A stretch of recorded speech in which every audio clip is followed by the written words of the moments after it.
자, 지난번에 제가 취업비자가 왜 꿀비자냐에 대해서 몇 가지 이유를 들어서 여러분께 말씀드린 적이 있습니다. 반응이 나쁘지 않았어요. 그런데 야, 그렇게 마냥 좋다고만 세일즈해서 되겠느냐라고 하는 의견도 있었습니다. 그래서 오늘은 그 반대로 어떤 경우에 이 꿀비자가 악몽이 될 수 있느냐에 대해서 한 5가지 형태로 추려보았습니다. 여러분들은 이런 5가지 경우를 잘 피해 가실 수 있었으면 좋겠고, 마지막에 제가 그 대처 방법에 대해서 어떻게 하면 피해를 최소화할 수 있는지에 대해 한번 이야기해 보도록 하겠습니다. 자, 첫 번째 이야기를 해보겠습니다. 취업비자를 받으신 분들, 어떤 형태로든 TSS를 거쳐서 다른 비자로 갔다 돌아왔다 해서 ENS까지 도달해서 영주권을 받는 게 목적이시겠죠. 물론 그 사이에 주정부 노미네이션이나 독립기술이민의 형태로 자력으로 비자를 받으실 수 있는 분들도 좋겠지만, 많은 분들이 꿀비자, 취업비자를 통했다면 넘어가서 ENS라고 하는 고용주 지명을 통한 최종 관문에 도달하길 원할 겁니다. 물론 새로 나온 494 비자를 받으신 분들은 자력으로 191 비자 영주권까지 가실 수 있겠죠. 자, 오늘은 ENSTRT라고 하는 부분에 조금 집중을 해보도록 할게요. ENSTRT는 여러분 자력으로 받는 게 아니라 고용주가 노미네이션을 서주고 그 노미네이션이 어프루브 된 그걸 기준으로 영주권을 신청하고 받게 되는 겁니다.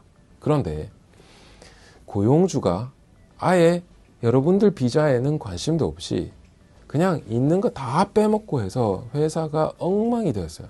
재정적으로 여러분들에게 계속해서 노미네이션, 지명을 이어줄 형편이 안 돼버린 경우라면 어떻게 될까요? 관심이 없었던 겁니다. 그죠? 이 경우 당연히 ENSTRT를 통해서 영주권까지 갈 수 없게 되고, 나 혼자만의 힘으로 어떻게 할 수가 없게 되겠죠. 또 이 세부적인 기준에서 정말 악덕 상황에 해당되는 경우인데요. 사장님이 악덕이라는 이야기가 아니라 굉장히 악명 높은 사정 중 하나인데, 사장님이 비즈니스가 잘 되던 못 되던 도중에 팔아버린 겁니다. 자, 그러면 이론적으로 고용주가 바뀌었기 때문에 큰 문제가 생기게 됩니다. 이런 부분들도 주의를 해야 되겠죠. 미리 바뀌어서 그 사이에서 이제 going concern으로 이어진다면 다음 비자를 고려할 수 있겠으나, 비자를 넣어놓은 상황에서 사장님이 비즈니스를 팔아버렸다면 이건 대책 자체가 없습니다. 도저히 수습 불가가 되는 거죠. 그 다음, 아마 이런 경우 정말 없었으면 좋겠는데, 처음엔 온갖 감언이설로 고급 기술자를 데리고 왔겠죠. 취업비자를 주고 했겠죠. 그런데 정작 영주권을 신청해야 되는 시간이 되었을 때, 그래? 나 그런 거 해주기로 약속한 적 없던 것 같은데? 자, 이런 대답을 들었을 때 여러분의 심정은 어떻겠습니까? 이게 악몽이 아니면 도대체 뭐겠어요, 그죠? 이게 첫 번째 카테고리에 해당이 됩니다. 고용주는 여러분의 영주권까지 고려한 적이 없었다. 네, 악몽 중 악몽이 되겠죠. 두 번째 카테고리를 한번 이야기해 볼게요. 두 번째 카테고리는 고용주는 정말 여러분들의 영주권을 도와주고 싶습니다. 그런데 사정이 안 되는 경우는 어떡할 건데요? 장사가 너무 안 돼요. 매일 적자예요. 도저히 ENS 영주권을 밀어주고 싶고 노미네이션 신청을 넣어줘도 이건 백발백중 거절이 나는 이런 경우가 있을 수 있습니다. 몰라라, 나 몰라라 하고 그냥 내팽개친 게 아니고 정말 해주고 싶은데, 도와주고 싶은데 방법이 없는 거죠. 또 다른 경우는 어떤 경우가 있냐면, 자, 노미네이션을 신청할 때 고용주 또는 고용주의 associates로 연결되어 있는 사람들이 모두 이민성 관점에서 볼 때 adverse information이라고 하는 부정적 정보가 없어야 됩니다. 그런데 일하는 사람 자격에서 여러분들이 알 수 없는 상황에서 사장님의 배우자가 다른 안 되는 사업체에서 도산을 냈다라든지, 아니면 다른 회사에 관계되어 있다가 그 회사에서 스폰서십 관련돼서 이미 문제가 생겨버렸다든지, 이런 경우에 해당될 경우에 지금 여러분을 위한 ENS 노미네이션은 거절될 것입니다. 당연히 비자도 안 나오겠죠. 이거 도와주고 싶다는 마음만으로 무언가 풀리지 않는 이 답답함은 악몽이 아니고 무엇이겠습니까? 그죠? 그 다음 세 번째 악몽에 해당되는 카테고리는 바로 여러분들이 컨트롤할 수 없었던 부분 중 하나가 되겠습니다. 영어 점수 이야기 한번 해볼까요? 대표적으로 TSS나 다른 비자를 신청할 때 여러분들이 영어 점수를 이미 한번 낸 적이 있을 겁니다. 다행히 그 점수가 살아있고 충분한 점수가 되어서 내가 ENSTLT 갈 때 쓸 수 있으면 다행이겠는데 대부분 그렇지 않죠, 그죠? TSS 비자 신청할 때 IELTS 5.0 수준에서 그래도 비자를 받고 좋아했었는데 시간은 흘러 3년이 다 되었습니다. ENSTLT를 가야 되는데 영어 시험을 다시 쳐보니 어라? 6.0은 고사하고 지난번 점수도 잘 안 나오네요, 그죠? 시간은 하루하루 가고 있고 나이도 차오고 있고 미치겠는데요. 사장님 가게가 언제까지 잘 될지도 모르겠고 지금 이 타이밍에 도와준다고 할 때 진행해야 되는데 영어 점수 없으면 어떡할 겁니까?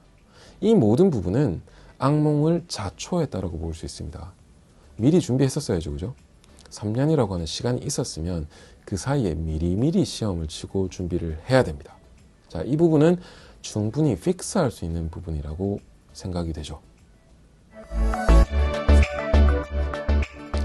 네 번째, 악몽에 가까운 이야기를 한번 해보겠습니다. 이건 뭐 악몽이 될 수도 있고 아니면 훌륭한 변호사를 만났을 때 대처해 갈 수 있는 방법들도 찾을 수 있는데요. 대표적으로 얼마 전에 저희 사무실에 문의를 주신 분 이야기를 한번 해볼게요. 실화입니다. 지방 지역에서 지금 오랫동안 계셨던 분인데 그곳에서 일도 잘하고 있었고 TSS 비자로 지금 계신답니다. 그런데 마침 그 주정부에서 190, 491의 기회와 문호가 열리게 됐습니다. 근데 오랫동안 살면서 고액으로 지금 연봉을 받고 있는 사람들에게 우선권이 주어진다. 뭐 이렇게 대충 어딘 줄 아시겠죠, 그죠? 자, 이 조건을 맞추기 위해서 자랑스럽게 말씀을 해주셨습니다. 야, 저 더블 잡을 하고 있기 때문에 그 정도 급여는 충분히 된답니다. 와우, 그러니까 전 문제 없겠죠? 문제가 많지 않습니까? TSS 비자 주 신청자, 주 홀더의 가장 중요한 비자 컨디션이 8607 비자 컨디션이죠. 더블 잡을 뛰면 안 됩니다. 네. 한 군데서 똑바로 일을 했었어야 되는데 지금 다음 비자를 위해서 내가 지금 자진신고를 하는 셈이죠. 이게 도대체 뭐 어떡하겠다는 이야기인지 저는 납득할 수 없어요. 본인이 가지고 있는 비자가 뭔지도 모르고 적용되는 비자 컨디션을 모르는 상태에서 이런 일이 초래돼 버린 겁니다. 꼭 8607이라고 하는 비자 컨디션만 그렇겠습니까? TSS 비자 받는 과정에서 여러분들 굉장히 중요했던 게 나 헬스 인슈런스 가입해 있어요. 계속해서 유지할 거예요 라고 약속하고 약조했는데 뭐 그 사이에 돈 좀 든다라고 그거 끊어버리고 이런 경우들을 일부 볼 수 있습니다. 네, 비자 컨디션을 스트릭트하게 컴플라이 하지 않았다라고 하는 대표적인 예 중에 하나고요.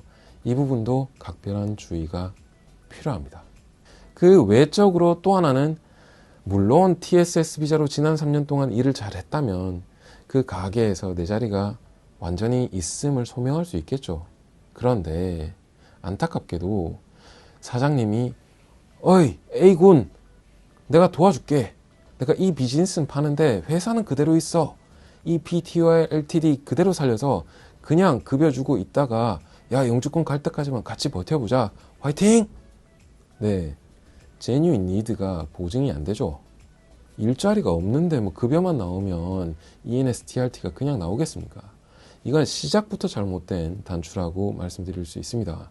이런 경우에는 어서 서둘러 빨리 다른 고용처를 찾던가 해서 내 비자를 내가 챙겨야 되는 그런 상태라고 할 수 있죠. 멋모르고 기다리다가 악몽을 들이맞은 상황이라고 표현해야 되겠습니다. 마지막 5번째 악몽이 되는 카테고리는 제가 뭐 이거저거 다 끌어모아 봤는데 자, 현재 이민법이 그대로 적용이 되고 변동이 되지 않는 이상 ENSTRT를 갈 때도 신청하는 시점에 만 45세 미만이어야 되죠. 그 다음에 물론 이민법 변경을 이야기는 하고 있으나 실제 법제화 되지 않는 이상 이건 희망에 불과합니다. 그러니까 이 나이라는 건 시간이 가면 갈수록 지나가게 마련이기 때문에 내가 그 조건을 맞출 수 있는지 없는지 미리 파악하셔야 되고, 만약에 안 될 것 같다라고 하면 다른 대안은 없는지에 대해서 고민해 보셔야 됩니다. 제가 다음번 영상에서 만 45세 넘은 분들 과연 호주 이민은 끝난 걸까에 대한 영상도 기획하고 있으니 그때 한번 찾아주십시오. 또 다른 내용으로는 자, 유급 휴가와 무급 휴가 이 이야기를 한번 해보겠습니다. ENSTRT를 갈 때에는 직전 4년 중 3년 동안 동일 고용주 밑에서 TSS 비자를 가지고 있으면서 유급으로 있었어야 되죠. 무급 기간이 여기 들어간다면 노미네이션 자체가 거절되게 됩니다. 그러니 내가 애뉴얼 리브 이외에 다른 무급 휴가를 쓴 적은 없는지 이런 부분들을 잘 확인해 보십시오. 예를 들어 뭐 maternity leave를 갔다 이럴 때 이게 전부 다 유급이지 않거든요. 그런 것들이 들어갔는지 안 들어갔는지를 파악하지 않으면 큰 문제가 생길 수 있습니다. 나중에 이 부분 픽스가 안 되기 때문에 정말 절대절명의 상황이 생길 수 있습니다. 미리 주의하십시오. 또 하나, COVID-19 특수 상황 때문에 생긴 예외 규정이 있죠. stood down이 됐거나 했을 경우 또는 reduced hours로 일을 했던 경우에 한정하여 그 기간을 인정해 주겠다, 뭐 이런 내용들이 나와 있습니다. 그런데 이 부분 그냥 내가 주장한다라고 다 받아들여질까요? 절대 그렇지 않아요. 고용주가 노미네이션을 신청하는 단계에서 이럴 수밖에 없었고 실제 stood down이 맞았고 이런 부분들을 자료의 형태로 증거를 동반해서 증명해내야 됩니다. 이런 분들이 있더라고요. COVID-19 기간 중에 에라 모르겠다 그냥 한국이나 갈란다 라고 아예 내팽개치고 본인 자의로 한국에 갔습니다. 근데 국경이 열린 거예요. 그래서 2022년 2월 달에 다시 호주로 돌아오면서 사장님 저 TSS 비자 아직 살아남아 있고 COVID-19 컨세션이 있다고 하던데 대충 저 좀 밀어주면 안 되겠습니까? 라고 돌아오시는 분들, 저 아니라 누굴 찾아가더라도 이런 경우에 그 조건이 만족되지 않을 가능성이 높습니다. 법이 요구하는 내용을 이해하셔야 되지 여러분들이 원하는 내용을 기대해서는 안 된다는 거죠. 이 부분 각별히 유의해야 될 필요가 있습니다. 이 마지막 5번째 카테고리에서 어떤 경우가 있냐면 큰 회사일수록 이런 경우가 있는데 뭐 홀딩스 컴퍼니나 아니면 HR을 담당하는 회사에서 노미네이션을 주고 실제 일하는 곳은 그 부속 기구 차일드 컴퍼니에다가 이렇게 보내놓는 경우들이 있을 수 있습니다. TSS 받고 일하는 데는 아무 문제 없었죠. 8607 비자 컨디션 하에서도 문제될 게 1도 없습니다. 근데 ENSTRT를 가려고 할 때 자, 이 가게에서 받아라 라든지 이런 황당한 소리를 하는 경우를 들을 수 있게 돼요. 문제가 됩니다.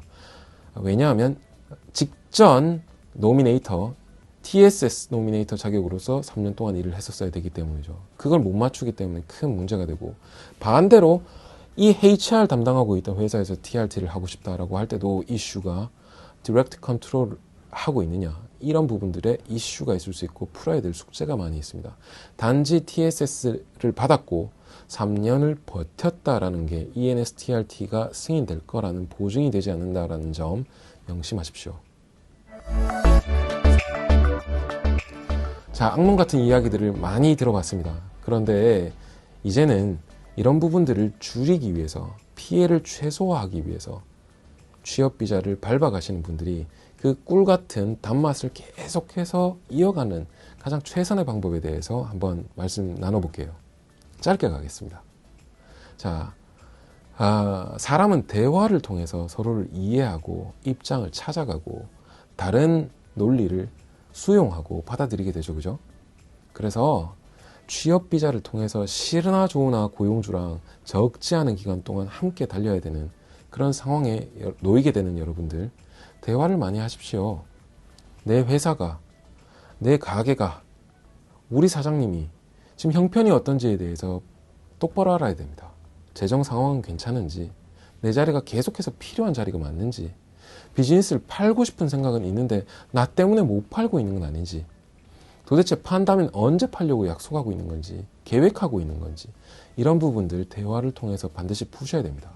그리고 마지막에 가서 내가 언제 ENS 밀어주기로 했냐라고 발 빼는 경우를 막기 위해서라도 계속해서 의논하십시오.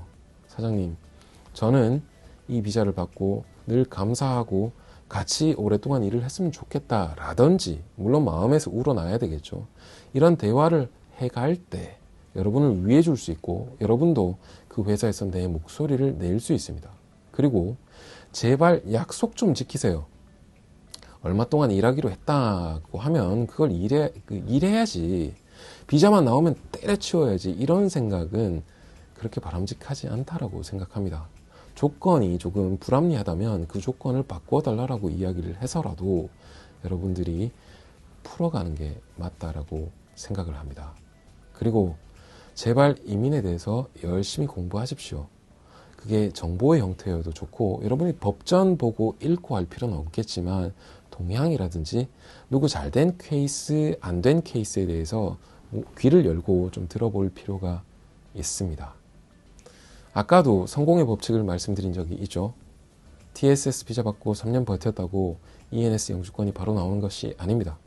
비자 신청하고도 14개월, 16개월 걸릴 때도 있고 여러 경우들이 있단 말이죠. 그 사이에 여러분의 권리와 이익을 극대화하고 사장님도 함께 동시에 성공하기 위해서라도 여러분들 최선 다해서 준비 잘하셔서 좋은 결과 이루어내십시오. 꿀같은 취업 비자가 악몽이 되지 않기를 바라면서 오늘 메시지를 줄입니다. 들어가세요.